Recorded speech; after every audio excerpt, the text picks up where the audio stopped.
Riders on the storm. Riders on the storm. All right, folks. Hello, everybody, and welcome to our sports talk. I had to play that today because here in Maryland, we've been riding out of storms a lot today. So I was thinking, hey, doors. Yeah. So it's good to have you back here, George Becerra from Shakedown Thunder, back with us this evening. Who he's been doing the he's voting. He's going to be voting. He's president of the PTA next week. So we're going to be. Yeah, it's okay. It's cool. It's that's when you get older, you got to be an adult. Yeah. So we got a big show lined up here for tonight here on the program. We're waiting for at 7:05 in like 4 minutes. Mike Cousins from ESPN. He's previewing the East Carolina Appalachian State game tomorrow night down there in beautiful Charlotte, North Carolina. I had passes for it, but I want to stay home because I got stuff to do with my niece this week because it's her birthday tomorrow. So can't miss those things, man. No, can't miss those things. Yeah, and then at 7:15, our good friend Reese Becker, who covers Old Dominion. They're going to be rolling into Wake Forest this week, taking on Wake Forest for the first time. So that's going to be a tough challenge for Coach Dave Clawson because Old Dominion hasn't played in 2 years. So you're going to get a rabid bunch of people who want to knock somebody out. Yeah. So that's what's going on, and then at 7:30, we're going to play some interviews we got lined. I did during camp. I talked to East Carolina football coach Mike Houston on the phone. That'll be around 7:36. Also, Charlotte's playing Duke in football again, and there's a kid from George from my neck of the woods, Temple Hills, Maryland, Johnny Pittman. I talked to him during camp, so a local kid. So we try to get some of the local flavor here at the here on the big show, because it's good to have show people that you can leave the state of Maryland to go see. Better fortunes of college football. Yeah. Yeah. And then we keep that going. And we have I did a talk with an interview with Danny and Rocco from Delaware because they're playing tomorrow on September 2nd. And then we'll go into the 8 o'clock hour. We got Rob Sanders, our good friend from Rundown Rob from Fox Sports Radio 1400. He's going to be joining us. He's going to be doing a lot of South Carolina, Clemson stuff this year. So he's going to be doing the fifth quarter for South Carolina football. So we'll talk a little bit about that state and how rabid those fans are, because you know pretty much about that, George, right? Yes, sir. Yeah. And then at 8:15, we'll talk about the voice of Clemson football. Don Munson will be joining us. He's going to be rolling into Charlotte, tonight for tomorrow, for this coming weekend. Big game. College game day is going to be there. Everybody's going to be there in Charlotte. And then we're going to wrap up the show at 8:25 with Cam Underwood, who's the managing editor of the State of the U, Miami taking on Alabama. And here's a trivia question for you, George. And this is for everybody out there. If you guys want to, if you want to, give us the correct answer. Let me pull it up here. The trivia question for tonight is, Miami's playing Alabama this weekend for the first game of the season. What was the last time a Miami team played against a number one team to start the season and won? Holy cow. Yeah, so that's the answer. And if you want to email me, your correct answer, you could always, text us. I'll give you the text thing here. Hold on a second, pull it down. I can go with the first part. It's 19. 19. You can email me your answers right now or at herbfmradio@gmail.com or text us at 443-567-0746. And, we'll give you the answer at the end of the show. But it's really surprising because this game was Miami was coming off of being successful and winning a title. Well, yeah. And there's the whole hype there, Chris, of coming into this game is the whole locker room fodder that the Miami Hurricanes gave the Crimson Tide to deal with all summer long. So, yeah. The great song for starting tonight's show is "Don't Fear the Reaper," because Miami's going to be that's going to be Miami's position at the end of the game. They're going to be fearing the Reaper. Yeah. Well, I feel like we've been talking about this all summer long. I went to the ACC kickoff, and talked to King, the quarterback, and and there's some stuff that he put out, but it was fake.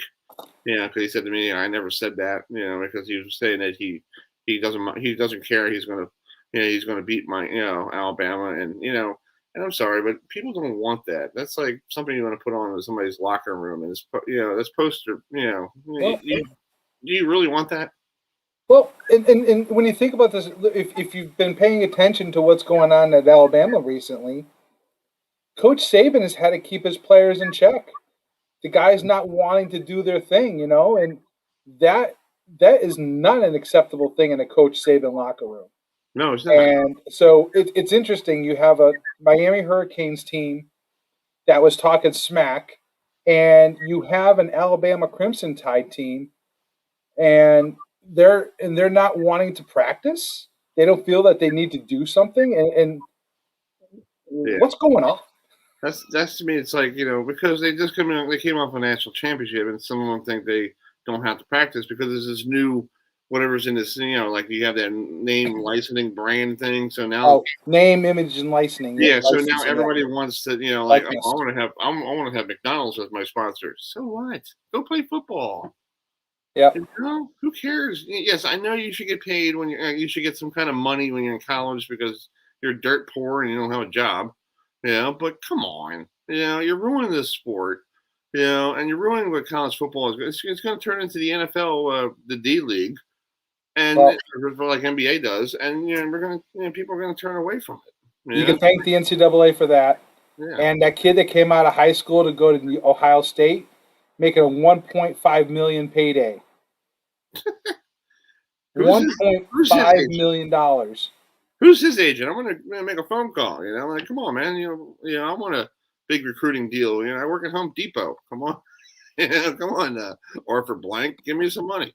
Well, you guys they sponsor game day. I know. I was thinking about that today. I was like, I should go down there just because I work at Home Depot. I'm thinking, nah, I don't feel like going down there. It's my niece's birthday, and I don't want her to party. Right. And I'll be, But anyway, my cousins yet? Yeah. Well, look at the other schedule. Let's look at the ACC schedule. I know you guys are opening up this weekend against the Seminoles. That's why I'm all decked out in my Knowles gear. I'm representing the local high school. Yes, and your daughter look like she does a fantastic job. Is she like the lead in the band, or is she one of those? What does she do? She's a sophomore saxophonist. Oh, that's cool. And next weekend we got our first competition. So we got football Friday night, and then Saturday we get to travel for band content. Oh wow! Band competition. So Daddy's going to be trying to get the Peacock network on your phone. Yeah, that's another joke. I was talking last week to Mike Burnup on the program, folks, and half the people down in the ACC. You got it? Okay. I knew you were going to get it because it's like me getting ESPN app on my phone. But we're waiting for my cousins here from ESPN. I talked to Amanda Brooks the other day. I guess he's running behind and he's traveling. We will figure out soon. There's no phone number. There's plenty of stuff to talk about. So. Oh yeah, we got plenty until we'll bring Reese in a couple minutes here, and if he doesn't log in, and if he logs in, we'll bring Reese on, and then we'll bring Reese on. We'll put him on afterwards. I think it's a great way to open the season, Chris. I think it's a great way for Notre Dame and Florida State to open the season. Yeah. Yeah, I guess, I want to say, it's a good game, but here's my thing. The jury's still out on my Knowles. I don't know what team is going to show up. You got two quarterbacks. You don't even know who's starting. It's like, Mike Norville was trying to figure out, I'm going to put, did you see the roster? It said Milton or Travis. So what are we doing? What are we going to do here? Like one guy has, was this preseason number one for the NFL? And you get the one guy play first quarter, and then you see what's going on the next quarter. Well, Notre Dame's had that controversy in the past. Sometimes coaches think it's going to work, and 9 times out of 10, not so much. Right, I agree. But it's to me, it's like okay, And then last week, the games on the week 0 games, they were like not exciting. Well, anyway, here is Mike. We finally got Mike on the program here. Let's bring Mike here. Good evening, Mike. How you doing? Hey, gentlemen. How are you? It appears that I was sent to the wrong digital destination, mistake of my own doing, so I apologize for that. Oh, it's okay. We got plenty of time tonight. We were on until 8:30, so thanks for joining us. You're doing this big game tomorrow night down at Charlotte. I wish I could make a trip down there, but I got my niece's birthday this week, so I got to stay home and play the uncle thing.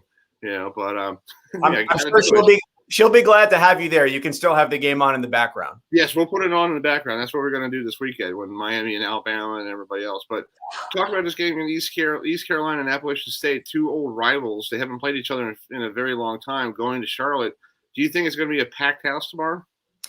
Every indication seems to be that the ticket sales have been great. And I mean, if you look at the proximity of Boone, North Carolina to Charlotte and Greenville, North Carolina to Charlotte, it's not too far of a distance for either school as far as it being equidistant. And so I think that's really exciting, a really cool way to kick things off. It's not that these two teams have trouble drawing at home, but when you combine it with a Georgia-Clemson game then just a couple days later, because what the coaching staffs actually said was they were originally scheduled to play this game on Saturday, and then Georgia and Clemson got added to the docket, so then they got moved to Thursday. But it's a really cool way to start the weekend for college football in North Carolina, because you've got College Game Day coming to town as well. And of the 7 FBS programs that are in the state of North Carolina in this opening week, none of them are playing on Saturday. It's all going to be Thursday and Friday kickoff. So it's pretty cool the way things are getting going. Yeah. Another question, Mike. Here's the thing. This is Mike Houston came from JMU. I used to cover the CAA. I still cover the CAA. He was very good at JMU. Before that, he was down in the Citadel, and then, came up to Harrisonburg. Do you feel like this has to be a signature win for him to get himself to know that he's the coach of East Carolina? I think it would certainly go a long way toward helping. But also I think this year can start to be a turning point as well. I think overall, when you start to evaluate a head coach, you've got to give him, say, 3 or 4 years, because in talking to Coach Houston earlier this week, he said that they have not gotten up to a full allotment of their 85 scholarship players until this year because of how many departures they had when he came in and replaced Scotty Montgomery. And so I think that if you're going to start to turn the corner as a head coach at a program, year 3 is it. Year 4 is certainly a good way to evaluate that. And so to be able to do that with a win over a program that has been as consistently good as App State would be huge for ECU, because they're looking for their first winning season since 2014. Go ahead, George. So I got this for you, Mike, okay? I love that. Where does that hang in your house?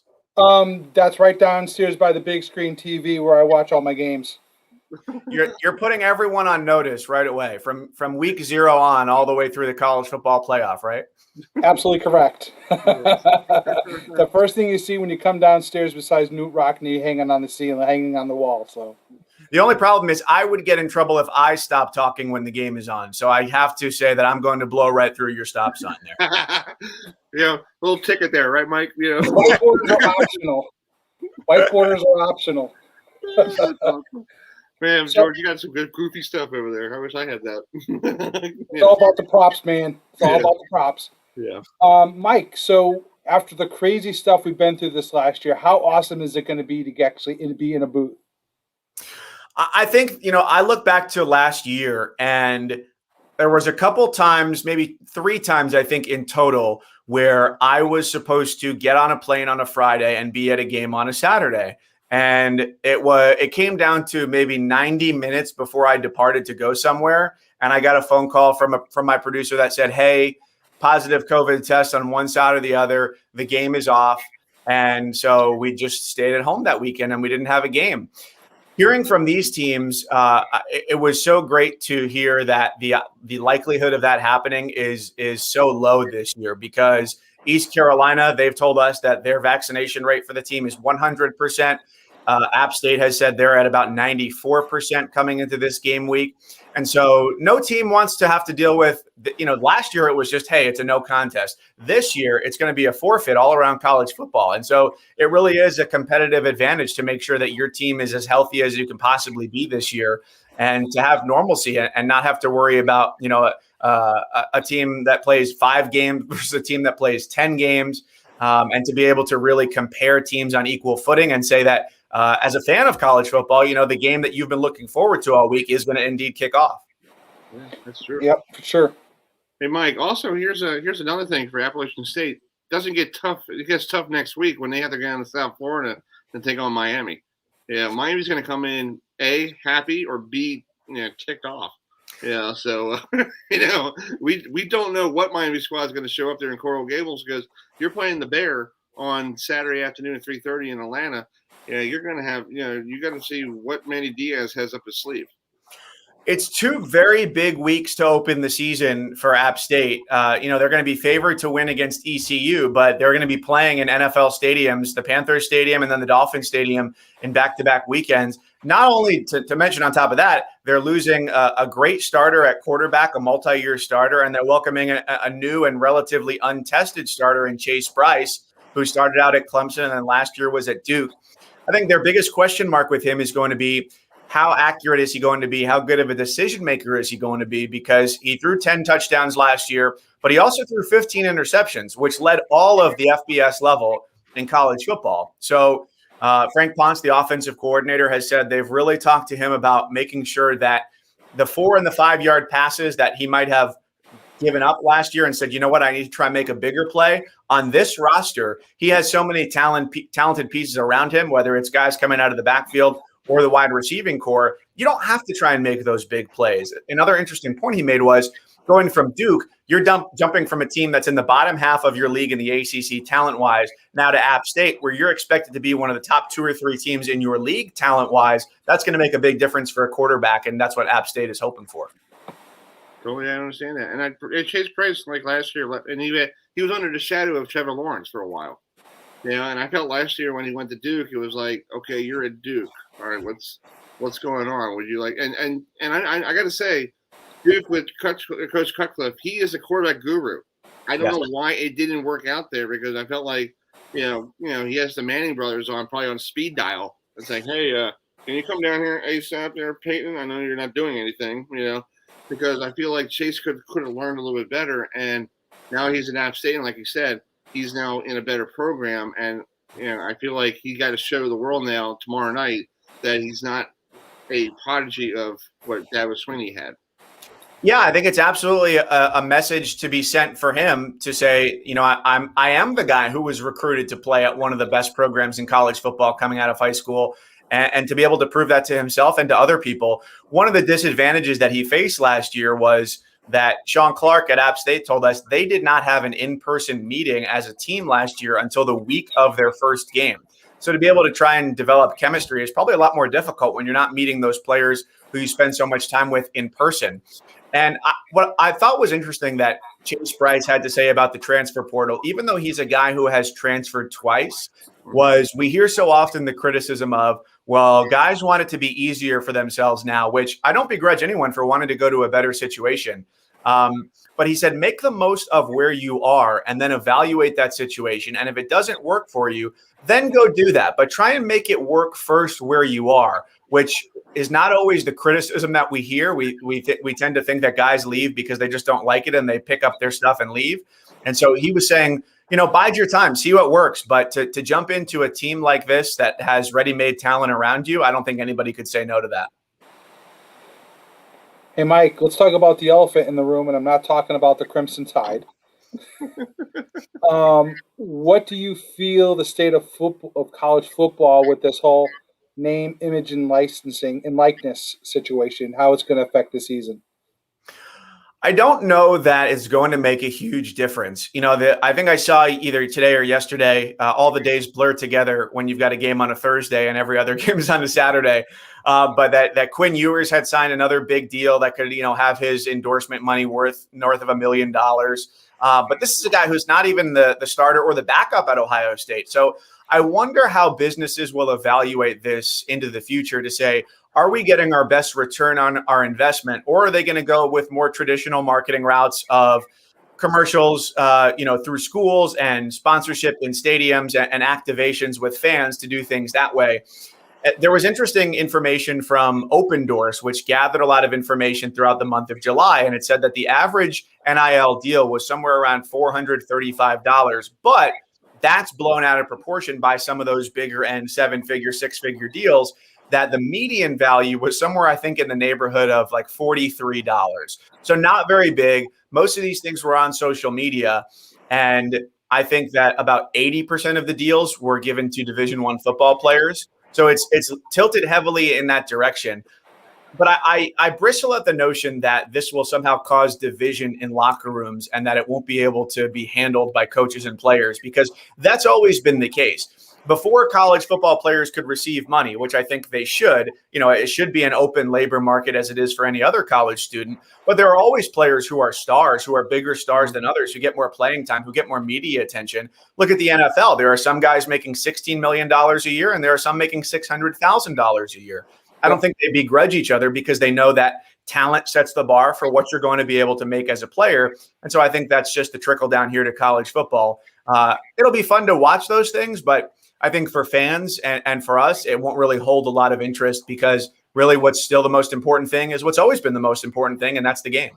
Exactly. And if I can just follow up really quick, Chris, with one last one. Sure, go ahead. So with all that activity, do you think that if a guy who's had this contract with his NIL doesn't get the catches or doesn't get the whatever, the runs, that it opens up the transfer portal probably a little bit quicker too? I think if the deal disappears, perhaps if a company says, you know what, it's not going to be what we wanted, or not, it's not going to be what we thought it was going to be, sure. But then if a guy transfers, let's say a player goes from Ohio State to USC, who knows him in the Southern California market? What's there for him to be able to make NIL wise, other than the name that's attached to your school that, oh, by the way, you can't use if you're trying to advertise yourself. But I think that the transfer portal part will be interesting too. And as it pertains to the teams we're going to see tomorrow night in Charlotte, Mike Houston said, I think that the top programs are still going to recruit, and we're talking top like college football playoff teams are still going to recruit more heavily from high school, because they're going to be almost guaranteed to get the best players. And it'll be the group of 5 teams and lower tier Power 5 teams who use the transfer portal a little bit more if they missed on guys coming out of high school. Exactly. Thanks. Well, Mike, thanks so much for coming on tonight. I know you're a busy guy, and I do need to ask you one quick question. I have a trivia question tonight on my program. Miami and Alabama are playing each other this weekend. Miami's playing a number 1 squad, for the first time. What was the last time Miami played a number 1 team to start the season?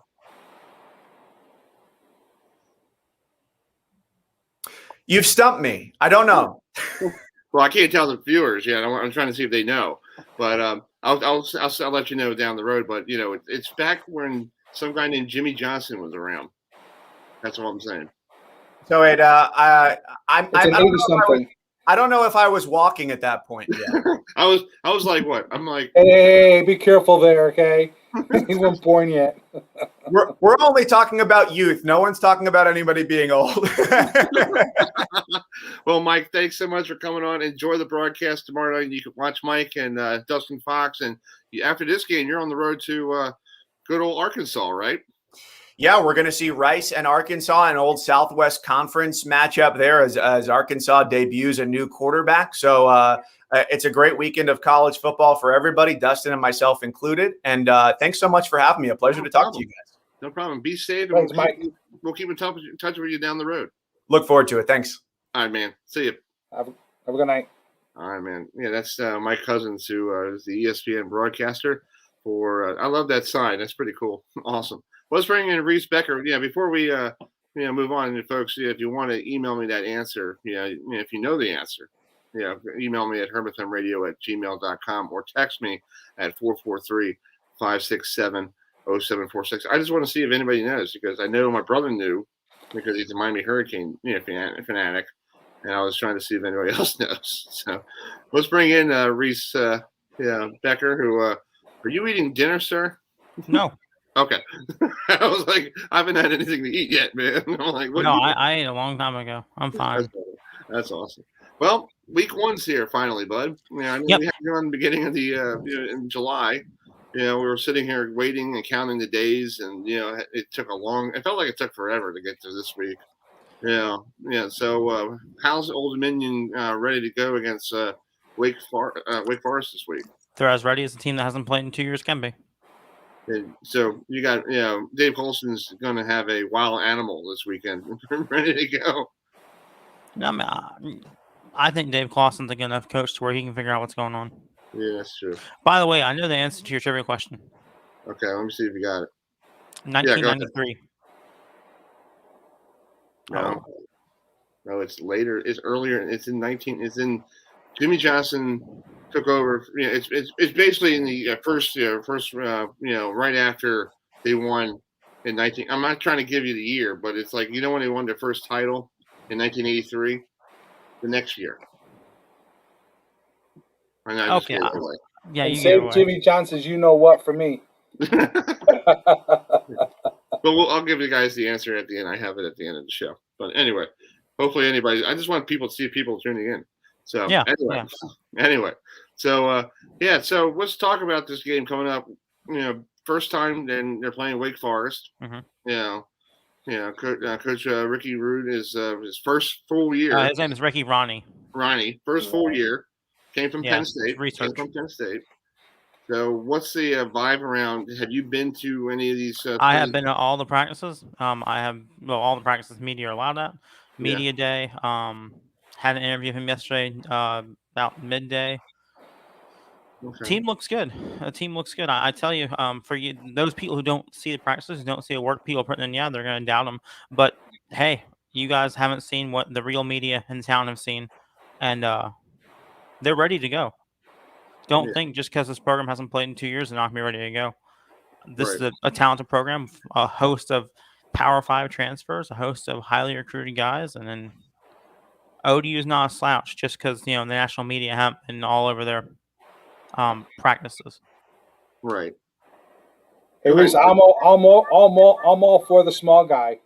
I think the one thing that people always talk about what does a coach have on a team? What tape do they have? Right now there's not much tape, so I think that if you're talking the way that it is, and being that you have first game of the season to kick off the rust, there's no reason why ODU can't go into Wake Forest and win that game. Well, you remember the last time ODU was a double-digit underdog to an ACC school? What happened? They beat Virginia Tech. Mm-hmm.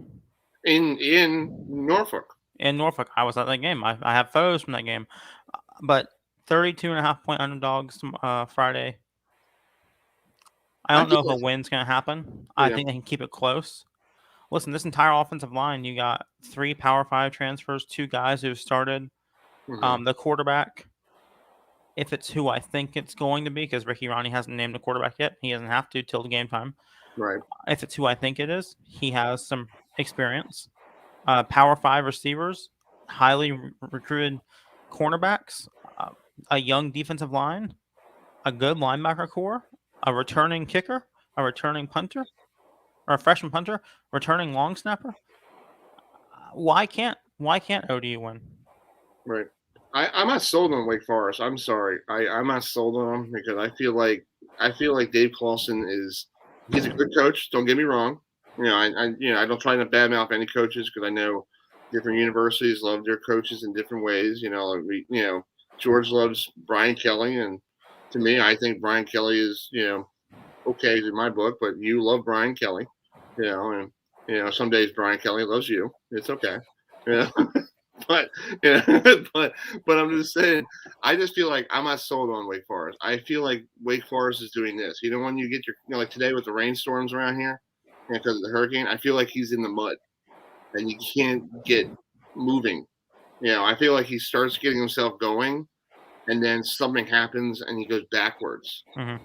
That's what I feel like what Wake Forest is. And do you agree with that, George? Do you see sometimes Wake Forest trying to get moving to become that one of those schools in the ACC, and all of a sudden you take a 2-step back because something happens?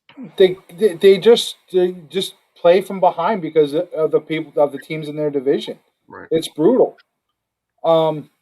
It's just one of those things. They need to have an identity. And I'm not sure if there's one thing you can peg to the Wake Forest team as an identity. Mm-hmm. But Reese, the question I got for you is, give us a player on both sides of the ball that we should be watching for in this game. I have a few on offense. Running back Blake Watson is a returner from the 2019 season. On defense is going to be defensive back Lamarion James, very highly rated freshman. UNC fans will know his name because he was originally committed there, but he's here now. Nice. He might not start, but he'll have a big role. And whoever Ricky Ronnie puts out there at quarterback, I think I know who it's going to be, but he hasn't told anyone officially yet, except for the team. The offensive line, though, is going to be a strong suit of this team. Yeah, I think ultimately, if you want to do picks to click like you and I used to do a lot, I think I go with your Old Dominion because Old Dominion hasn't played in 2 years. You have nothing on them. The last video you got was what 2019. 2019, and the whole team's different. That's a different regime. Yeah, this is not the regime is here now. You're talking 2 waves of teams gone. Right. Mm-hmm. So how do you prepare for somebody you haven't seen in 2 years because the last year of COVID everybody played or not played and Old Dominion decided not to play. Everybody's still going back on 2019 thinking, oh, they were terrible. They only beat Virginia Tech, and I feel like they didn't beat Virginia Tech in 2019. By the way, that was 2018. Okay, 2019's win was over Norfolk State. That was the first game of the season. Right, but I'm just saying. I feel like everybody's like you said, not giving Old Dominion any credit, and I feel like they should give Old Dominion credit because I feel like they're going to go in there on Friday night at 7:00 on ACC Network and give Wake Forest a game, and I don't think Wake Forest is ready for a matchup in week 1 like they always because they're always 6-1 in their openers. They haven't played anybody good. Except for last year they played Clemson and Clemson ran them over. That was a new schedule. I think they're ready, but I think you can go off film from Penn State when Ricky Ronnie was there. It's going to be a similar offense. The tight end's going to get a lot of passes. We're going to have some, they're going to have some good wide receivers. The offensive line's going to be strong. I think there's plenty of tape on Ricky Ronnie's offense, but not on this team and this offense. So I think both teams come out first quarter a little bit, kind of like fires trying to feel each other out. Right, exactly. I'll go with Old Dominion for the upset. Yeah, me too. I got to say because I've been to Norfolk. I love the city.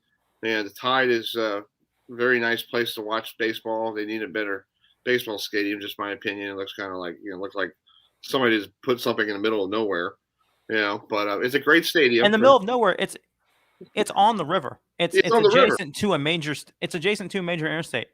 Right. Harbor Park is one of the most beautiful places in the city. Oh, I like it. It's not in the middle of nowhere.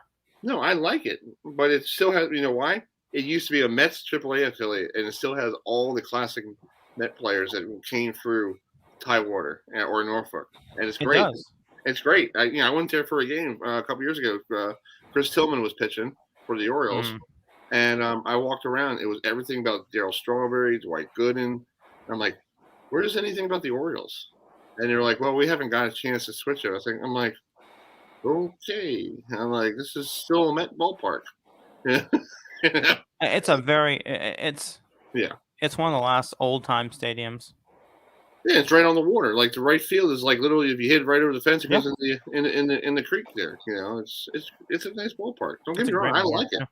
Yeah, I love Norfolk. It's a nice place. It's pretty. I went down there to the beach last year, and my girlfriend's like, "Oh, this is Norfolk." I'm like, "Yeah, it's very nice." And she goes, "Wow, there's a lot of people here." I'm like, "It's a major city on the water." Yeah, I mean, the 757, the 7 cities are about the same size, population-wise, as San Diego. Exactly. And I mean, and all the talent they have here as far as high school sports goes, ODU's getting a lot of that talent. So I mean, the next 3 or 4 years, you could see ODU really come up. Exactly. And it could all start with Wake Forest. This big win. They need a big win. They haven't had. I think. What was the last big win besides the Virginia Tech game? Before that, they just came back. The Old Dominion came back. Did they have one before that? It was good. Big. I know the bowl game, right? That was a big one. The bowl game. When they're in the CAA getting to the playoffs and all that stuff. But yeah, Tech is the marquee win. That's cool. And they should have beat UVA last year in 2019. They should have beat UVA. They had that game until the fourth quarter, and maybe a bad play call in fourth down late in the game, But can't go back on that. But yeah, there's a lot of experience on this team. There's a lot of young, hungry guys in this team. There's, like 45 freshmen or something like that. Yeah. The exact number is I believe it's 45 around the area. But there's a lot of reasons why ODU can beat Wake Forest, and there's reasons why Wake Forest can beat ODU. I mean, who knows? Who knows? I mean, Ricky Ronnie hasn't told us who the quarterback is. He knows who the quarterback is. The team knows who the quarterback is. I think I know who the quarterback is. Mm-hmm. But I mean, it's gonna be a wild ride. Exactly. Well, Reese, thanks so much for coming on. Thanks for hanging on with us tonight. I do have one last thing about NIL, if you have a minute. Sure, Okay. go right ahead. This whole narrative that NIL is going to destroy college football is absolutely insane. Listen, a lot of these kids come from situations where you either get that money legally through NIL or you get it illegally through, money from boosters on trips. And playing college football, you don't have the opportunity to have a job like that. Right. So it's either this or you have boosters paying for kids to come to that school. And this is probably the best alternative. I mean, other than, the Quinn Ewers of the world, the Bryce Youngs in the world, these kids aren't making millions of dollars. They're making tens of thousands, maybe, if that. Maybe not even tens of thousands. I don't know a single kid other than the top flight quarterbacks who are making big money. So, I mean, this whole narrative that it's going to destroy college football, it just needs to be left in the past. Listen, this is probably one of the best things to happen to college football. Y'all want this new college football game? Deal with NIL. So Reese, I think that the part I think I was asking Mike about was, in the end, NCAA has put these guys out there, and there's been no real assistance as to what's legal, what's not legal, and to teach these guys that it's not free money, that they got to figure out a way to keep taxes out and stuff, because the IRS is going to the IRS will catch up with them. Oh, yeah. There's got to be, you just can't throw it out there. The NCAA should have put more behind it to help these guys to make sure that they don't get themselves in tax trouble. I think one of the best things these student athletes can do is Cameo. Cameo.com. You pay for a recorded voice message. You pay for a recorded video message. And it's something special. As a Notre Dame fan, if you wanted to hear from Chris Tyree, yep, you can pay. I don't know if he's on there. You could pay something like $50 to hear Chris Tyree say happy birthday. Or, if you want to hear Mackenzie Milton say happy birthday, if you pay a nominal fee, that's great. But, I mean, yeah, these kids need to be taught about taxes. But there are rules. I mean, direct boosters cannot give money to these kids. Right. So I think it's the best option, probably. Otherwise, you have some really shady stuff going on, like McDonald's bags full of cash. Hey, and the best thing is, what the guy in Pittsburgh, Pickett, him and his offensive line get a free meal at a restaurant. I don't know how, if he's paying, if it's under the table or whatever, but he eats for free. Yeah, and De'Aaron King at Miami organizing deals for all his teammates. Yeah. So as long as everyone eats, I'm fine. As long as everyone has a chance to make some money just to pay for, so we don't have kids, robbing Walmarts for food.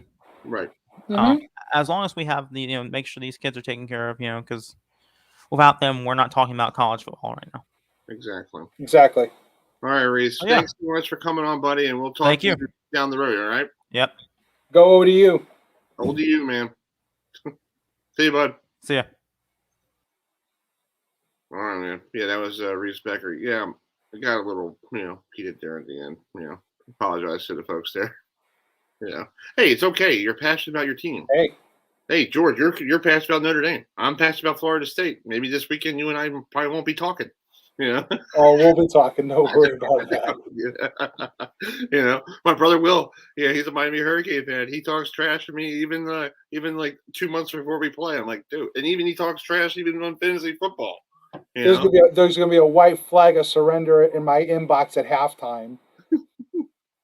I don't know. I hope I have to work till 8 o'clock on Sunday night, but I'm hoping when I get home, and that's like half of the first quarter, I'm probably going to roll out early to say, hey, can I come in early? I got things to do. Yeah. So anyway, let's move on with the show. We got an interview with coming up here with Johnny Pittman, who is a defensive back for Charlotte. The 49ers playing in Duke this weekend, so that's going to be an at home. So a big game there in Charlotte at the Jerry Richardson Stadium there on the campus. So here's the interview with Johnny Pittman. Hey, Johnny. Hey man, how you doing? Thank you so much for taking some time today. First of all, how hot is it outside for practice? Oh, it's hot. It's real hot, and the turf don't help at all. Yeah, that's not a good idea. So you're from Temple Hill, Maryland. So how did you get to Charlotte? University of Charlotte. So I actually got offered by the old staff that was here, Coach Lambert, the first coach that was here. Okay.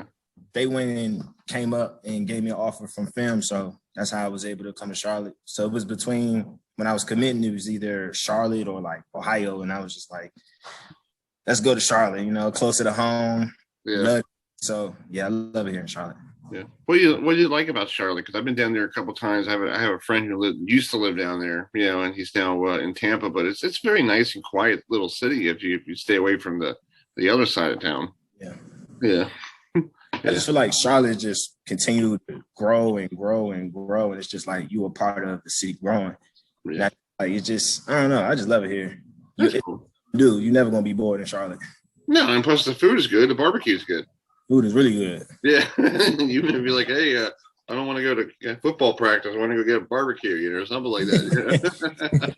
Yeah. So when you were growing up in Temple Hill, Maryland, were you like a Redskins fan? Were you like more like a Baltimore and Washington fan? What teams did you root for? Well, I was always a Redskins fan because my dad was. I didn't. It just grew up, and he was a Redskins fan, so I was like, I'm a Redskins fan. And then my grandmother lived in Landover, so it was right by the stadium, and Cool. So I just grew up a Redskins fan. Watches football now, so Yeah, the Washington football team. I think they should have just kept the R on the helmet. That's all I think they should have done. Back in the 70s, but I'm not part of the front office. But anyway, so you guys are getting ready for Duke, first game of the year. How exciting is that to take on somebody in your state, like literally almost like what, 2 hours away? I think it's really exciting, but right now I think our focus is more on Charlotte. Like we'll let Duke game be Duke game, but right now we just focus on how we can get better, what we're going to do to help us. So we're not really too focused on that we're playing Duke. We got to be able to be good at being Charlotte first. So. Yeah, think about you guys first, and think about how you guys could be, you always want to be very good, no matter what. And practice like today, in the heat, it might be hot. Yes, sir. Yeah. So last year with the pandemic, you played a couple games here and there, short season. How difficult was it to play in a pandemic season like that? It was very difficult. Camp was difficult, practicing the whole week, and then come Friday, the game getting canceled, and it was a lot of emotion. It was a lot going on. No one knew what was going on. You had contact tracing here, people getting COVID here. So I just feel like the season, it was really different. But the best thing about it, we wasn't the only school going through it. It was the whole NC, everybody was going through it. So we all had to learn how to adapt. And ultimately, we got something out of it. We don't see anything as a failure. Like we learn from it. So I just feel like a learning season for us. That's cool. That's awesome. So talk about your coach. If somebody asks you about your coach, is there one thing that you like to tell people about your coach? As in head coach? Yeah, the head coach. Yeah, the big man. Yeah. Energy. Energy. He's just an energy guy. You get around him, he's just a positive guy. He go about passion, energy, enthusiasm, positivity. Like he's just a real energetic guy. He love to be positive, never, negative, never negative. When you get around him, you just your spirit just get lifted. So I feel like he's a really good motivator. He know how to talk and he know how to lead. Really good coach. So it wakes you up in the morning when you have practice, he's all ready to go and you're like sleepwalking, Yeah. First meeting, we in there clapping, we in there yelling already. 8 o'clock in the morning, he don't care. He fired up. Nice. So I know you're down there for education, not for football, because I know everybody wants to play football and forget education and all that. But what are you studying down there? I'm majoring in accounting. Oh, okay. That's cool. So. Nice. Yeah, I've been doing this interviews the last couple of days. I met like a guy who wants to be an IT guy. Another person wanted to be like a physical therapist type person, and then you accounting. So it's pretty cool. It's diverse. Like everybody has different things they want to do if their football career doesn't pan out. Right. Yeah, that's cool. Well, Johnny, thank you so much. I know you just got off the practice field and you want to relax and get in the AC and enjoy the rest of your day. And thank you so much. And we'll be watching the game against Duke September 4th. Of course, sir. Appreciate you. All right, man. Talk to you later. Yes, sir. All right, see you. Cool. Thanks, John. Of course. All right, that's Johnny Pittman from Charlotte 49ers, who's from Temple Hills, Maryland. So, hey, a local kid who still loves the Washington football team, or AKA the Redskins. Oh, there's another $1 for the jar. Yeah, there you go. Hey, hold on. I need one. Yeah, I guess I got a penny. Yeah. Dollar, penny, same thing. Yeah, same thing. Yeah. Next up on the program, we got some interviews. We got Rob Sanders coming up at 8:00, 8:05. So let's play the interview I have with Coach Mike Houston. He's going to be on TV tomorrow night down there in Charlotte against his East Carolina Pirates, going to take on Appalachian State. So I had a chance to speak to him last week. Hello, everybody, and welcome to our interview with Mike Houston, the head coach of East Carolina. He's getting his team ready for a big game against Appalachian State and down there in Charlotte, on September 2nd. So, Coach Mike, thanks for joining us. How is everything down there in East Carolina? Well, it's going pretty good. We're in the middle of preseason camp, and that's a grind everywhere across the country. So it's you're getting towards the end of camp and getting ready to have school start. So, we're in the middle of the dog days right now. So any surprises during camp? Any players that you saw last year during this pandemic that stand out during fall camp? Yeah, I think we had the second youngest team in the country last year. So we had a bunch of young guys playing. So the big thing that stands out is just, everybody's a year older. Everybody's experienced now. So, just really pleased with how far along everybody has came. Yeah, last year was so difficult, trying to get a season together. What did you do keeping your team together? Because I was looking at your schedule. It was like you had games canceled, things moved, everything. Everybody had the same going on, but you got you guys together at the last 2 games of the year. Right. Well, it was year 2. You come in and inherit a program that had been down and had a lot of issues.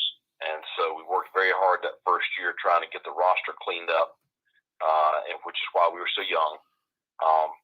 But we really put a lot of emphasis on the character of the young men we're bringing into our program, and really worked very, very hard just on the culture piece. Trying to build the kind of family atmosphere that we've had in other places. And I think that culture and that chemistry in the locker room is really what held us together, through a very, very difficult season. And it's also why we played so well down the stretch. And so I think that's strengthened even more since last year. So, I think that's probably the number one positive we have right now is just the culture within our roster. Mm-hmm. Was this game coming up on September 2nd against Appalachian State? Is this like the biggest game for you? I know you coached in big games, from JMU to the Citadel and all that stuff. Is this a big game for you as showing off your program? Well, it's a big game because it's the season opener. It's the next one kind of deal. Mm-hmm. It's you're playing in Bank of America Stadium, so you're playing on a little bit of a brighter stage, and it's one that to start off this year and fans back in the stands, and so it's a big ball game for our program, and we're playing against a very, very quality opponent. Appalachian State, have had a run of success. Had a great season last year. Had a big win in the bowl game. They have a roster full of super seniors, guys that had the COVID year, extra year of eligibility, and so they're an old football team that knows how to win. So we have a huge challenge in game 1. Mm-hmm. What's the difference between coaching in the American Athletic Conference towards the Colonial Athletic Conference? Because I know I saw you a couple of years ago with JMU. What's been the difference? Right. Well, it's bigger stage, more scholarships, more issues to deal with that have nothing to do with football. Right. but JMU is, it probably operates more like an FBS school than they do an FCS school. So there's so much that you dealt with there that's so similar. But at the same time, you do have a lot more things on your plate. Right. Yeah, and a bigger, like you said, you have more things to do, and nothing against JMU. You're one step up. You're basically you're up to the next level. So it's JMU's here, you're up here. Right. Yeah, that's true. Well, looking at your schedule coming up this year, you got some great games. You got South Carolina. That's another good game for you guys. Is that something that you've been working on? With the schedule. I know you just got there. Is this something that was already planned before you showed up? Yeah, no, the schedule's built about 4 more years out that I have no control over. So, yeah, I mean, we played our first 3 games are against 3 teams that are going to be a tremendous challenge. Appalachian State is picked to win the Sun Belt. South Carolina's an SEC East team that they have an SEC roster, so that's going to be a challenge there. And then we go to Marshall, which they're picked to win Conference USA. So you got a pretty challenging non-conference schedule, and you couple that together with the American Conference, which I think is the best non-Power 5 conference in the country. It's a challenging schedule, but one that we're excited about. Yeah, it's true. Well, Mike, I know you're a busy guy. Thank you so much for taking some time today. I know you have. How was camp this morning? Did you guys do camp in the morning, or you do it in the evening? Yeah, we had practice this morning. Okay. Had a good practice. We've had a really good week this week, and going to have our last live contact here this Saturday, and then start really game planning for Appalachian State right after that. That's awesome. Well, I hope to see you on September 2nd down in Charlotte, and good luck for the rest of camp, and get the preparation going. Sounds a lot. Really appreciate it. All right, man. Go Pirates. All right, man. Thank you so much. Okay, thanks a lot. All right, that's Coach Mike Houston, former JMU head coach. He's a nice guy. He's been a very nice guy to me since I met him at JMU. So it's good that he has an opportunity to be in a Power 5 conference. You know what we need? We need the chance to go up against the Pirates. Yeah, that'll be great. Yeah. How about that for an in-state rival game? Yeah. Well, I was looking at their schedule. I'm thinking, why does Mike London Mike Houston schedule JMU? That would be great going back to have him go back to Harrisburg as hey, the guy who brought you a championship, and see if they could play each other. But that's where big money comes in for everything this weekend for other schools. That's big right. Money. Speaking of other schools, the CAA is kicking off tomorrow, the Colonial Athletic Conference, and Delaware is making a long trip to Maine, and you're from up in that area, so you're from that area, but I'm saying Maine's farther up, but it's still a nice place, right? Place of this time of year. You get some lobster. Yeah, lobster. Yeah, exactly. So hopefully, and Bahaba. So here's my interview with Coach Danny Rocco, the head coach of Delaware, yesterday morning.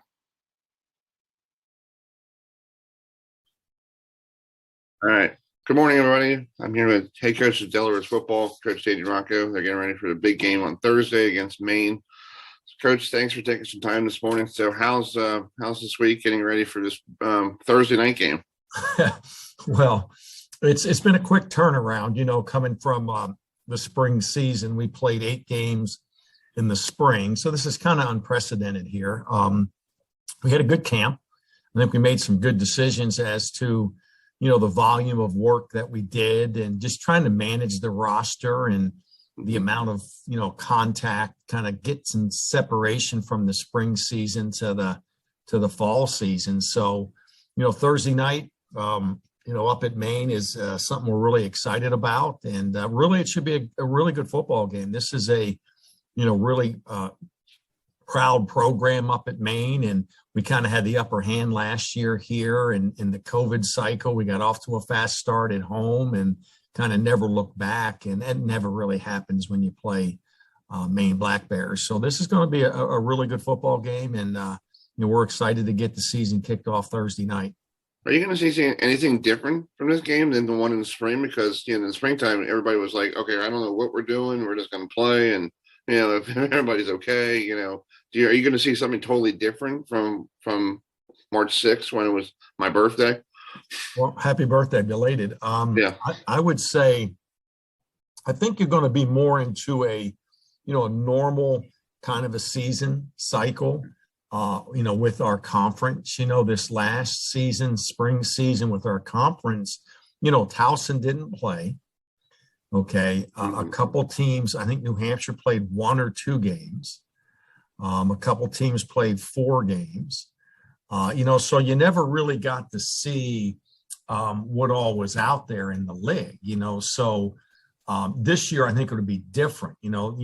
Everybody's going to have that opportunity to get the majority of their games played, and a lot of teams in this league are capable of rising up and beating other teams. You know what I'm saying? So if Towson would have played a season there in the spring, they would have won more than their fair share, and that would have given some other teams some losses, and so the balance is just so real and legitimate in our league that maybe in that spring cycle, that balance wasn't able to reflect as much because of the fact that everyone didn't play that full schedule. Yeah. And plus it also helps for you too, because it's almost like, because during the springtime was always, you have spring football and then that's it. And then you see guys in August, you had games. So now, okay, here's what my quarterback looks like. Here's what my safeties look like. And you basically had an idea of what's going on for the fall. Well, here's what I would add to that, Chris, was that our recall from a installation standpoint was extraordinarily different than it's ever been. So usually when you come into summer camp, you're replacing a good number of guys, and you kind of, you had your spring ball and you had a chance to evaluate a bunch of players, but you didn't necessarily throw the whole playbook at them in the spring during spring football, because you're really just trying to see, who can play, so when you actually had a spring season of football where you're playing games, now you did throw the whole playbook at them. You were trying to win games. You were going over every situation known to man. You played games where you were put in situations, that sometimes you might not even practice in the normal spring season, a spring football season. But since you played games, you had to practice all those scenarios. So we came into summer camp, and I figured it out pretty quickly that this team mentally was ready to kind of move forward. So we were doing a lot more situational football a lot earlier in camp this year than we ever have in the past. Yeah. And plus you guys made it to the semifinals in the spring. And that probably helped you as well, because a lot of them came back very hungry because they lost to South Dakota State, and and you're like, I want to get back to where we were. That would be the party line for sure. I think that, but we all know that there are so many, bricks that to be laid along the way, and it really is this, and that's the one thing I really like about our league and our conference. And JMU is certainly, deserved to be kind of that premier program that's been out there for quite a while. And they're certainly, very prominent and had an outstanding season a year ago. We have found ourselves in a really good position here of late, obviously coming out of the spring, yet year in and year out in this league, there really is a lot of flipping. There's a lot of turnover. As well as me that, the teams that get in the playoffs out of this league are not always the same teams. No, they're different. Like you guys made it in, and like one year you got Towson made that trip and to the title game, and then New Hampshire's always been in there. Well, the other one's get over that hump. Yeah, Maine got in. I don't know if it was 17, 18. The math is irrelevant right now, but they went to the national semis 3 years ago. So it's that's the exciting thing about the league, and that was kind of my point about the spring season. Like no one really had that full chance to kind of really see what kind of team they had that year. And if you lost your first couple of games, you were kind of like out of it. You know what I mean? You didn't have a chance to get back in it. Whereas in a normal season, teams quite often make a run late and find themselves getting to that 7-4 mark by winning their last three, and then they're finding themselves in the postseason. Exactly. All right, folks, that's Coach Danny Rocco from Delaware. Top of the hour, 8 o'clock here. We're waiting for our good friend Rob Sanders to join us. Now we're getting into the meat and potatoes of this show, because I know a lot of people are going to stop here and watch our coverage of the Georgia Clemson game. So let's go into got some audio from, first of all, the audio from Dabo Sweeney talking about how big this game is in Charlotte, because I think he should buy some real estate in Charlotte, because he's been there every year for the ACC title game. I think he needs to buy some property there, because he loves the city, and I think, and it's also technically it's a neutral site, but it's still a home game type format for Clemson. Do you agree? Oh no, I understand. Oh, it's absolutely still a home game. I mean, they've played so many games on that field. Yeah. They might as well just, we all know that the Panthers play there, but you might as well put Panthers / Clemson, Tigers name out there inside as well.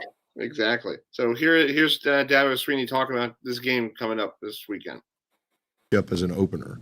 So these are rare moments that you have games like this. So really difficult challenge right out of the gate, playing a team that's good enough to win the whole thing. But we're excited about it. Look forward to it. And when you look at Georgia, they're built in the trenches on both sides. Massive on both sides. They're built to stop the run. They've led the country 2 years in a row in rush defense and yards per carry. Nobody's really ran the ball on them. They've had a moment here or there, but really stout, very aggressive as far as how they support the run. But they're built up the middle. I mean, 99 and 95 are pros, and they're as good as you're going to find. Big, strong, pocket movers. They just don't get moved at the point of attack very often. And then the backers, outstanding players, very experienced. And then those safeties, great players, very involved in the run game, physical. So this is a team built right up the middle, and very strong on that side. So we got our hands full there. Schematically they do a great job. They force you to have to make plays. They don't give you anything. You got to make plays. Very aggressive in how they schematically do things. And then the flip side on the offense, very impressed with their quarterback. He got some great experience and some great confidence last year.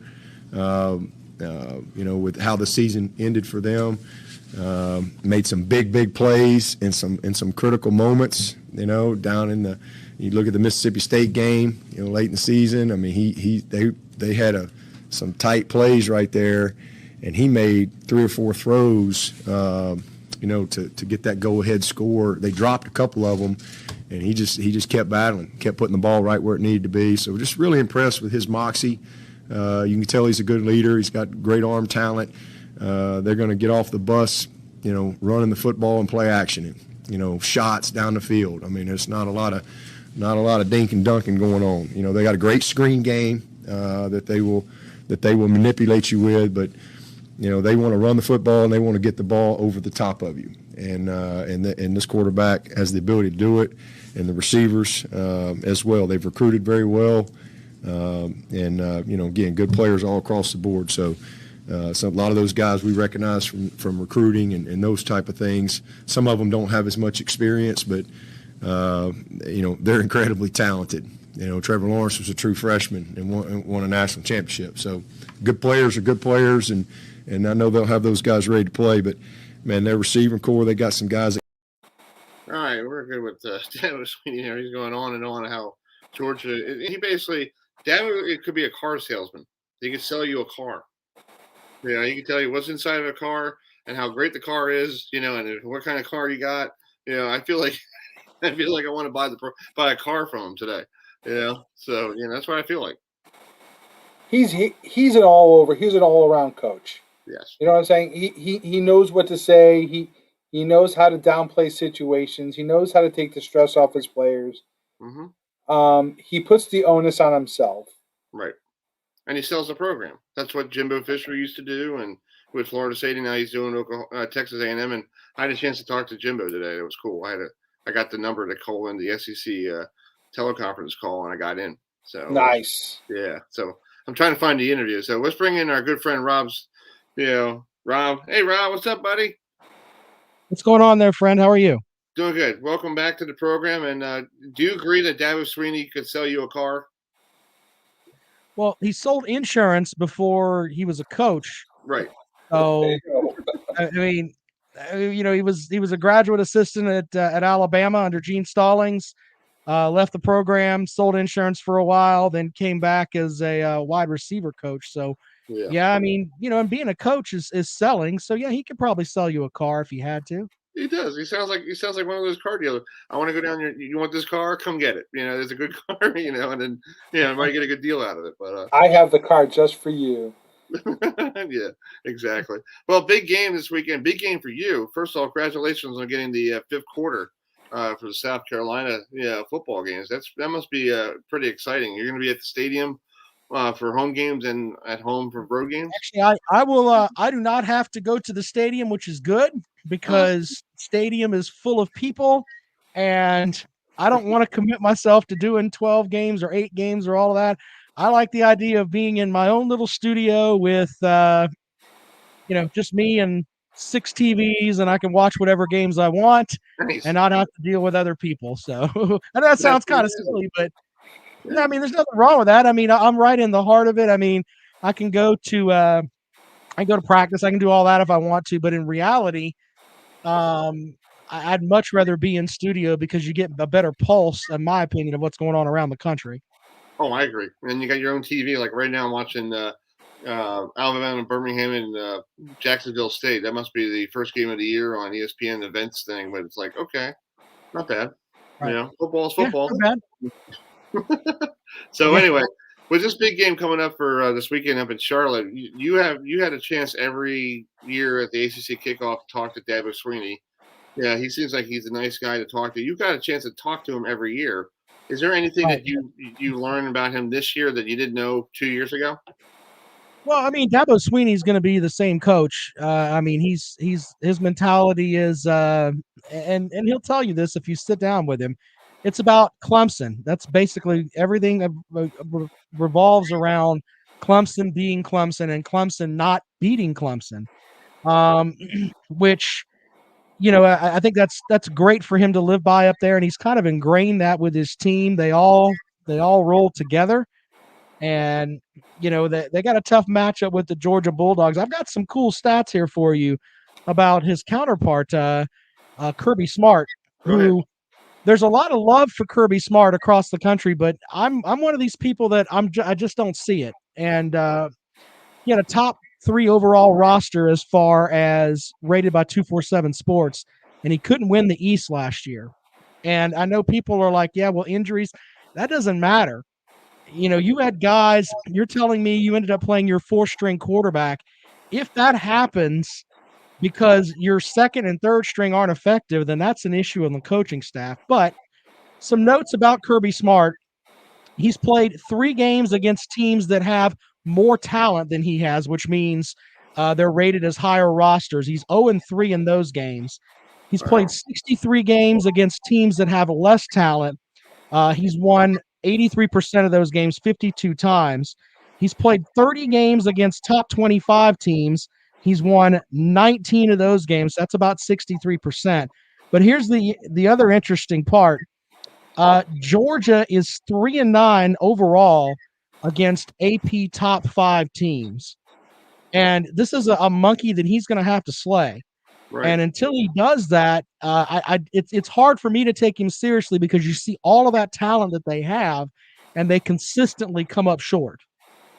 Exactly. I agree with you. And, George, you agree, right? Well, think about this. You're coming into week 1, right? Your first game of the season can call your season, because let's be honest, Miami's not beating Alabama as much as they said they're going to. they can go 0-1. And their chances of having a chance to win the SEC is nil. I think if they drop this game to Clemson, you have to worry too about, is the team going to check out on him?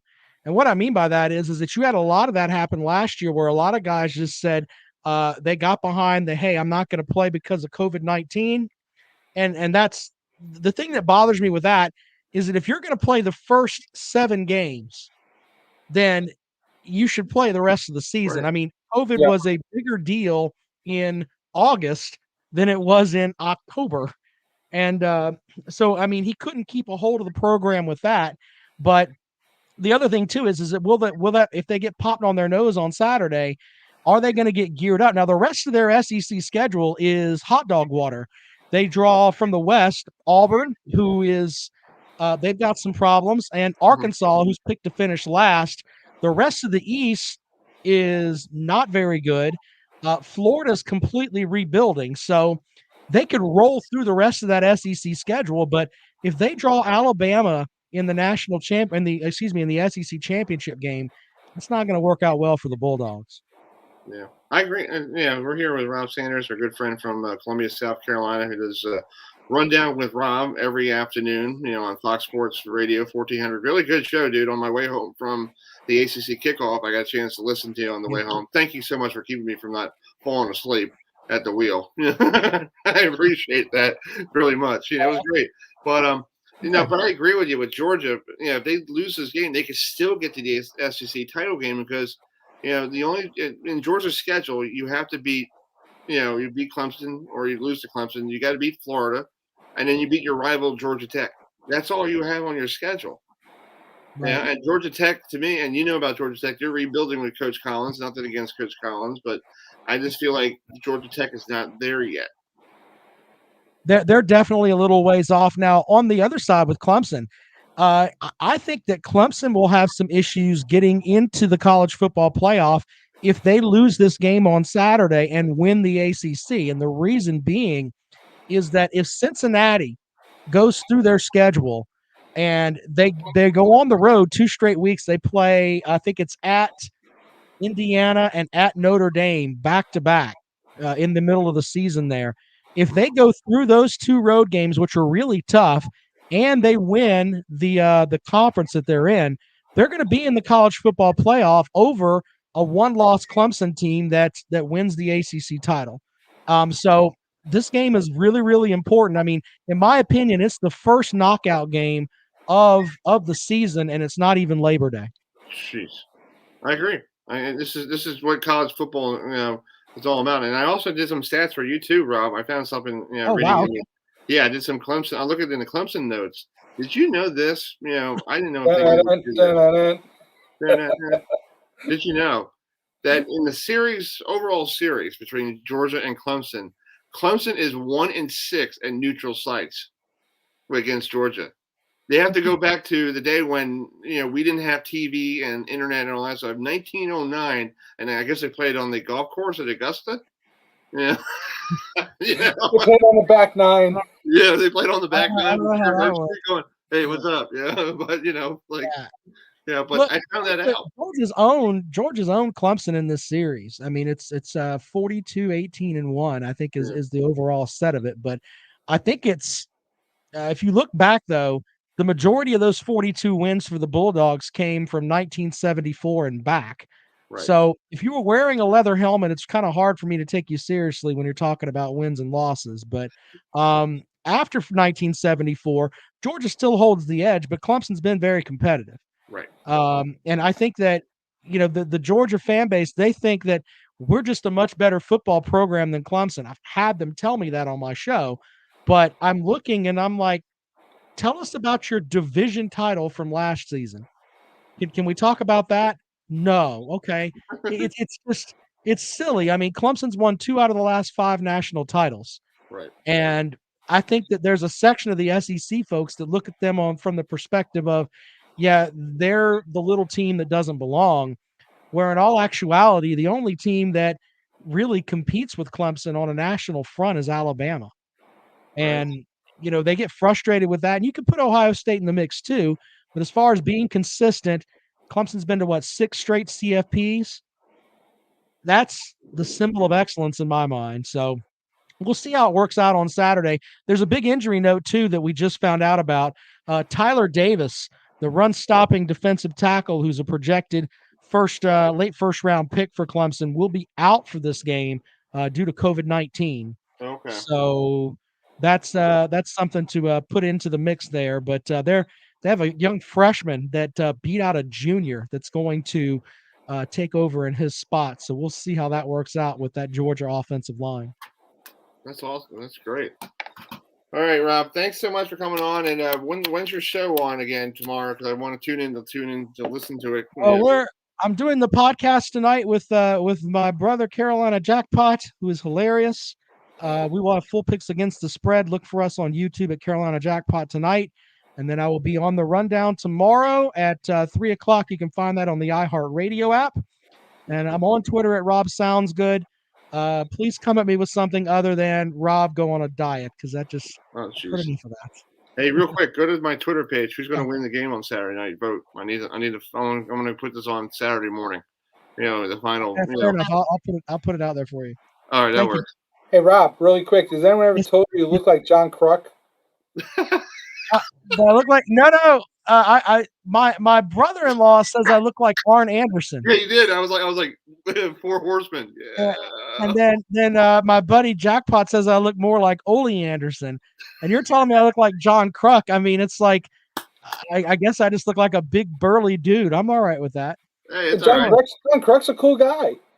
Hey, yeah, I mean, if I shaved my beard, I'd probably look a lot. Probably look a lot younger, but yeah. My wife trimmed my beard up, but I had like the big bush beard going, man. It was pretty rough a couple days ago. Yeah, exactly. All right, there, Art Anderson. Have a great evening. Okay.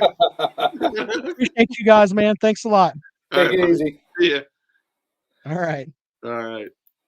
That's our good friend Rob Sanders from the 1400 down in South Carolina. Let's bring in our good friend Don Munson. Don, we don't have any nicknames for you because I got a lot of respect for you. Yeah, I'm sorry. I can't come up with any names, but he does look like the guy from the Four Horsemen. He really does. No, he looked. I could give an Arn and Ole Anderson to him. No problem with that. At least maybe if you go way back. Do you remember Johnny Weaver? So they didn't give him a Chief Wahoo McDaniel though. So, but I got the. And he does look like Kruk. I'll give you. I can see the Kruk reference. Kruk's brother lived up in Asheville, and he was 180 degrees different from John. I mean, he was a string bean guy. Great fellow, though. Just a great guy. Exactly. Well, Don, you're going back to your other stadium this weekend called Charlotte, North Carolina. You should buy some real estate there with you and Dabo. You just love going there. But this is going to be different. This is not the ACC title game. This is a first game of the year. What are your expectations? Are you going back in the booth this weekend? Yeah, I'll be back. I'll be there live and in person. So that'll be that's certainly one of the positives from this. But no, expecting this to live up to the hype. To be perfectly honest with you, I don't know if there's going to be a lot of points scored in this game. I think probably the first team to 24 comes out, and maybe actually be the first team to 20. That comes out victorious in this thing. Little nugget for you all. I don't know if you realize this or not, but Clemson has won the last 71 ball games when they've held an opponent to 23 or fewer points. So that's tops in the nation, by the way. Alabama's at number 2, 70 in a row they've won when they've held an opponent to 23 or less points. Jeez, that's pretty cool. Go ahead, George. So it's so hard. I mean, Clemson is just so good on both sides of the ball. Tell us something about Clemson this year that makes them so different from last year. Well, other than the Trevor Lawrence thing. Yeah, well, the absence of ETN, I think, is actually bigger than Trevor's absence, to be perfectly honest with you, because I think that Clemson has to do it by committee now at running back. You go back to 2015, and I guess you could even say maybe 2016, Clemson was in a very similar position at running back. And they were by committee for a while, and then all of a sudden Wayne Gallman separated. And he became the go-to guy into 15, and certainly in 16, he was the go-to guy at running back. So they got to find that running back. Kobe Pace. You've got obviously the Simpson kid. This is just a freshman. Lynn J. Dixon is back there. You've got another freshman named Phil Maffa, who I think is going to figure out in the mix as well. So you kind of got 4 running backs that are there, but you would like one guy to kind of step up and be the lead horse, and it's going to be interesting to watch that battle. I really like Kobe Pace. He's number 20. I really like the way that he has been playing so far in August camp. And he's a threat also coming out of the backfield, much the same way that ETN was. But Will Shipley is a young freshman running back who's gotten a lot of play here, obviously in the media, and it's for good reason. The dude can play. I mean, he can absolutely play. But it's going to be interesting to see if the coaches trust him enough here in game 1, and especially a game of this magnitude. Exactly, and it's also going to be college game day going to be there, and it's going to be it's a good way to bring football back to the fans. Have this big first game of the year and making everybody realize it's okay to go back outside and have fun and enjoy football.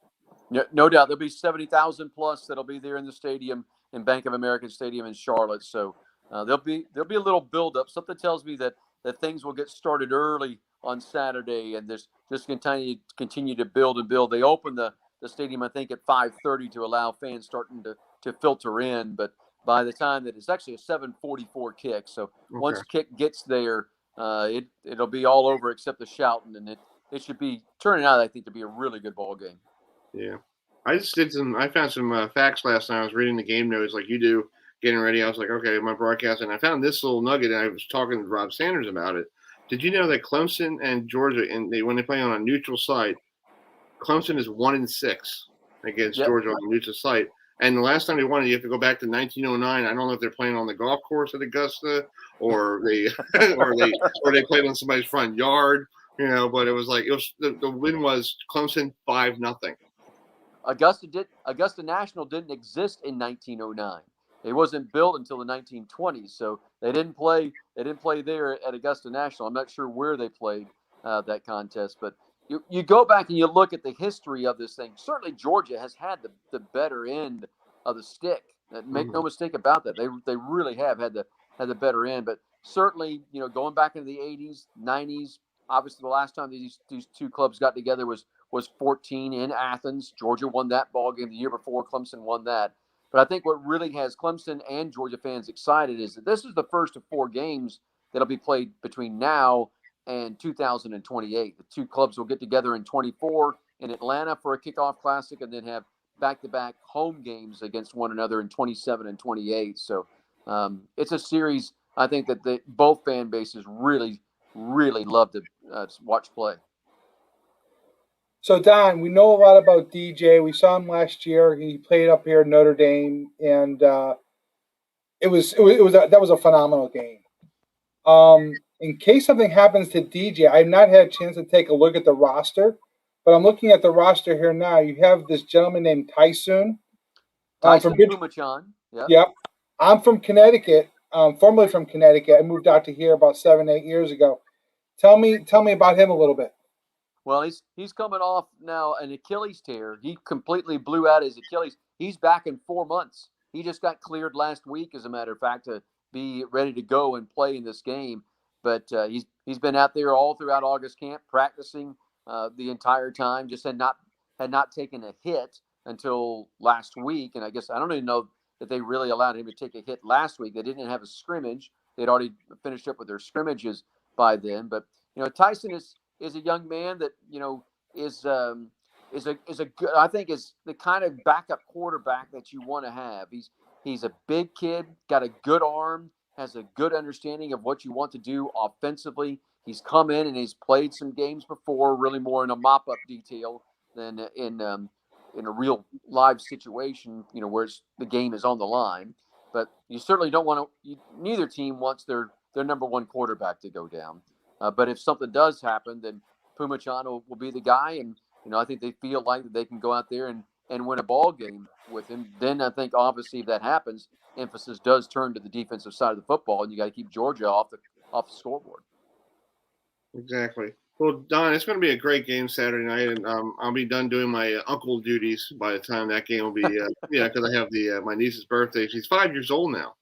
I hear you. Yeah, I'm pretty. I'm like, wow, what time flies when they get to 5? Yeah, it's like you just wait. Mine's 30, so you just have no inkling how fast this is. She'll be 15 before you know it, and then she'll be 30 before you know it. I asked my brother for a special waiver because I got a chance to go to the game down in Atlanta, and he goes, "Can you come and just be the good uncle?" I'm like, "Okay." You need to go do the family thing. Yes, you Yes. need to go do the family thing. And Don, if I didn't do the family thing, you'd probably be telling me to go home. Go see. But anyway, it's going to be great for you to come on, and you guys are. This is going to be a great game. You said kickoff around 7:45. After Kurt Herbstreit and Chris Fowler starts getting that stuff ready to go, and hopefully it's going to be a classic. No, I think it's going to be a really good ball game. Again, I think the points are going to be at a premium, so it'll be interesting to see how that does play out. Both teams, I think, are going to have difficult running the football. I think both teams are going to have difficulty doing that. So that means that quarterbacks have to come to play. Whichever quarterback plays the best in this game, I think, is going to be the quarterback that leads their team to victory. Exactly. Well, Don, thank you so much for coming on, and I hope to talk to you a little more down the road this season. And I hope to see you in Pittsburgh because I got approved for that Pittsburgh game, so that's going to be good to see that game. I hope that's a primetime game for myself, so I can stay there instead of going home late at night. Yeah, Manny Brothers. Yes. Yes. Oh, I've been to Pittsburgh many times with our basketball team and our baseball team, so I know all about downtown Pittsburgh. It's really a great place to travel to. I've been telling all my friends here, if you're looking for a road trip, and of course Clemson hasn't been there, so it'll be their first trip to Pittsburgh to play in Pittsburgh in Clemson football history. So wow. It's going to be a fun trip, I think, for the Clemson faithful. Duquesne Incline, highly recommend it. Yeah, there's a restaurant. Is that the restaurant that's there at the top of the incline? There is a restaurant up there at the top of the incline. Yes. Yeah. So. Yep. So. Yeah, we'll try to take in all the sights and sounds when we get to Pittsburgh. That'll be for sure. That'll be great. Well, Don, thanks for coming on, and good luck with the broadcast this weekend. Appreciate it. Always good to spread a little gospel of the Clemson Tigers. Go Tigers. All right, man. Thank you so much. Thanks, Don. See you. Don is such a great guy. Great to have him on. He's just one of those down-to-earth guy, and I love what he says at the end. It's almost like Howie Rose for the Mets. You put it in the books. And speaking of Howie Rose, he's today was supposed to be his last game, but he's going into surgery, and he's not going to be doing any Met games until next spring. So wow. Yeah. So my heart goes out to him. We're still waiting for Cam Underwood. The guy from State of U, I gave him the link, and he said he confirmed, so I hope he remembered. I just heard my phone just go off. So, Chris, you guys, he was talking to you about those moments, 5 years old, the next minute to 30. Yeah. The eye-opener is when your kid is driving you around town, and you're getting their driving hours on. Yeah. That, sitting in the back seat, having your daughter drive, that is a moment. Yeah, I should have asked my mother that, because I did that one. I started driving, and she was like, "Oh God," no, she didn't do that. But anyway, let's go back to our trivia question. If anybody's out there, this is a pretty easy one. Just send us an email. Question of the night: Miami's playing number 1 Alabama this weekend for the first game of the season. When was the last time Miami played a number 1 team to start the season and won? So that's an interesting little tidbit here. So let me see. Somebody just text me here. I don't see him. I don't see you. I do not see you. Those electrons and neutrons and that thing they call the web. Exactly. Yeah, I don't see him at all. So, you're close. You're close. So anyway, folks, if you want to email us, email your answer. Here's the email address here. Email your answer right there, herbfmradio@gmail.com, or text us at 443-567-0746, and we'll get the answer to you and we'll do the answer Saturday morning, because I'll be on Saturday morning at 10.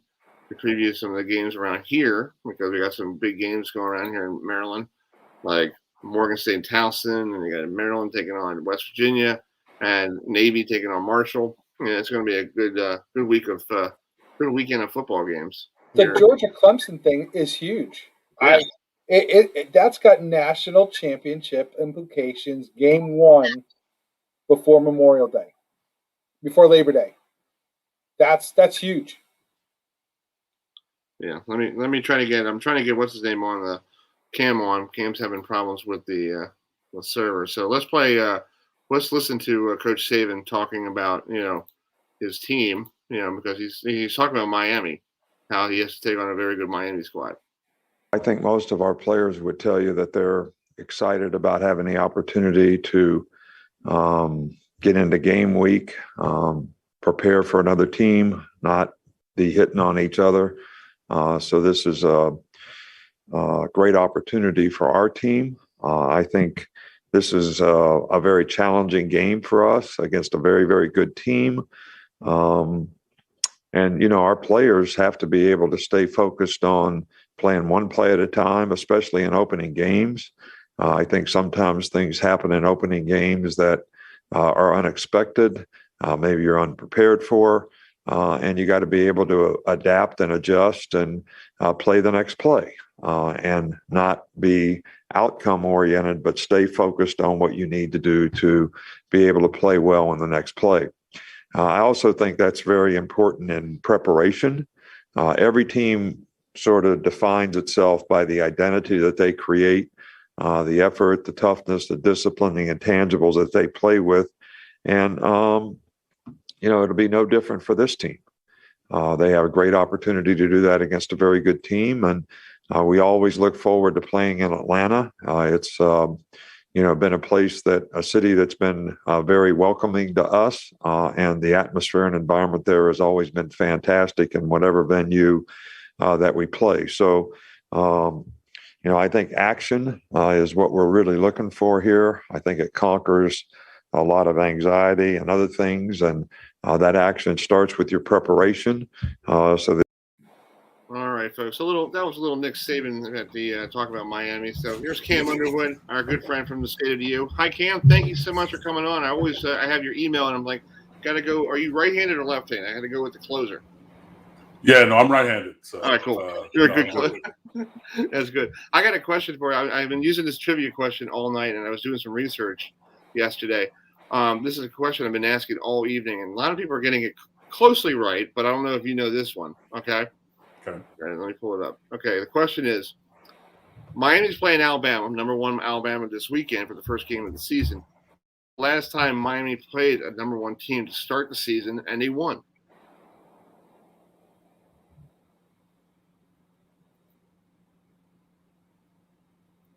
It's a really good question. Cue the Jeopardy music. Yeah, no, I'm probably gonna get this one wrong because, long story short, I'm not a lifelong Miami fan. I grew up as a Michigan fan, and I converted to Miami when I went to college there. Okay, Chris, I gotta go. Okay. No, it's fine. Yeah. But I think this is before my time. This has to be sometime in the 90s. I think it's going to be. Yeah, I think it's sometime in the 90s, at least for a time. I couldn't tell you. Maybe the kickoff classic in Rutherford against Ohio State. Close. You're in the right building, but wrong team. It was Penn State in like 95 or 6. No, how do you think? You're in the right building, but that's later. Yeah, this is earlier. Let me give you guys the answer, okay? And people might not even tuning in, but I'm going to replay this on Saturday anyway. It was 1984. They played Auburn, oh, wow. And Auburn was number 1 at the time, and Miami's coming off that national championship, and Miami was number 10 in the country, and they beat Auburn, in New Jersey. And I found this on YouTube the other day. Look at how old that stuff is, and that's actually Bernie Kosar. Yeah, good old number 20. Yeah, 1984. Okay. That's yeah, and I had to verify that because my brother Will is a big Miami fan. I had to call him up to verify it because I don't have ESPN stats with me, you know. So he said, "Yeah, 1984." I'm like, "Are you sure? Or are you just thinking it up?" Because no, I remember that game because I watched it when I was a kid. I'm like, okay, so it's true. So that's an interesting little tidbit there.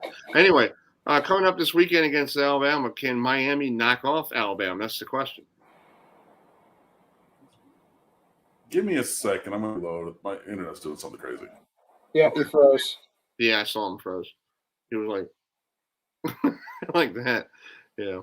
So anyway, is he coming back on? Yeah, he just probably had to restart. Yeah.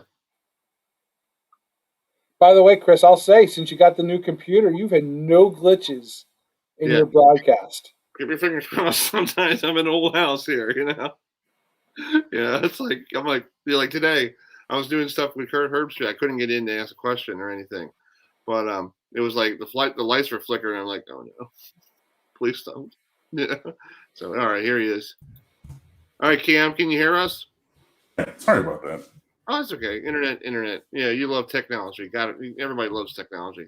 Gremlins. The question is, can Miami knock off Alabama this weekend and show the world that Miami is back to where they were?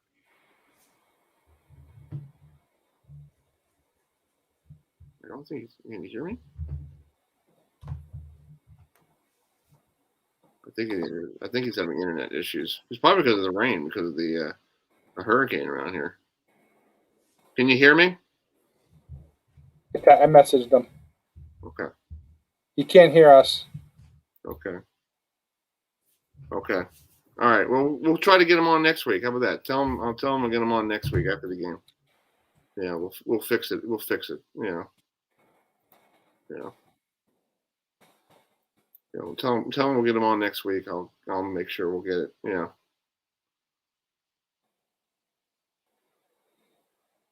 So anyway, before we go, I want to say, my condolences to a guy who I had a chance to meet a lot when I was a kid, starting up, a young man doing this stuff and broadcasting. Jeff Heidel, who's a local guy around here, he passed away from cancer over the weekend, and very nice guy. He always, if you needed something, he was always there. He was always there to help me when I saw him at games. If I needed something, he was very nice. He covered a lot of Baltimore sports, and my condolences go to him and his family. And cancer stinks, dude. Yep, yes it does. Yeah. So we'll get Cam on next week. We'll do Cam, and hopefully I'll get my brother on. We could do in-depth coverage of the Miami-Alabama game. Plus, we could do that Clemson-Georgia game. We'll go in depth with a little bit more about that as well, because I guess with the weather, things are not working real well. So anyway, let's wrap it up here. Reminder: this Saturday morning we'll be on at 10 o'clock. From 10 to 11:30. Yeah, George and I will be back in the same area. I'll probably be changing shirts. Just letting you all know. Not whistling, And then also next week here on the program, we'll be back live here on Wednesday, on September 8th. We'll preview Pittsburgh and Tennessee. Yeah, that could be a good game to talk about because Pittsburgh's going to Tennessee for the first time in so long, and also Rutgers and Syracuse. We could talk about that game as well. So that's next week. So folks, thanks so much for coming on. Sorry for Cam, Underwood, with his internet issues. We'll get him on next week. Thanks for Don Munson. Thanks for the folks at TigerNet, letting me borrow the interview from Dava Sweeney and everybody else. And we got to bring that sign next week. You should bring that on next week to tell you and I got that at the ESPN zone in California. Nice. On a business trip. That's cool. That's and awesome. They don't make that stuff anymore. Nice. Well, we'll try to get Cam on Saturday. I'll see if I can get him on this Saturday. I'll try, see what the schedule is. So, we'll see him. We'll see you guys Saturday morning at 10 a.m. and we'll see you next Wednesday night at 7. So, good night, y'all. Have a good night, everybody. Thanks, Chris. All right, dude. See you, man. Thanks for your help.